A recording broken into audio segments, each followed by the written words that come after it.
السلام عليكم ورحمة الله وبركاته. الحمد لله رب العالمين والعاقبة للمتقين والصلاة والسلام على سيد الأنبياء والمرسلين وعلى آله وصحبه أجمعين.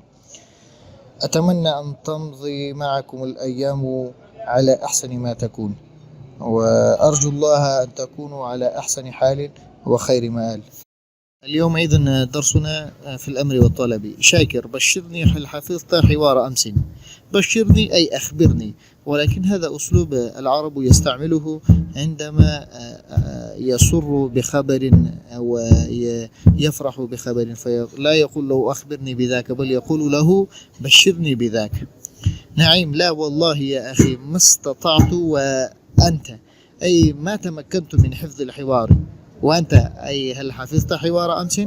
شاكر قد حفظته والحمد لله لكنني لم أتقنه. الفرق بين الحفظ والإتقان يسير. الحفظ الذي يكون فيه إمكان الخطأ، يمكن الإنسان يخطأ، حفظ شيئا ويخطئ في حفظه وينسى شيئا، ولكن لم يكن الإتقان كذلك. فشاكر يجيب قد حفظته والحمد لله، أي حفظت الحوار ولكن يمكن أن أخطئ فيه أو أنسى شيئا منه.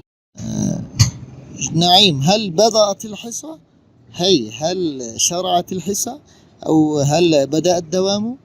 شاكر لا، بل بقيت 5 دقائق، أي ما زال لبدء الحصة ولبدء الدوام عندنا 5 دقائق. والسلام.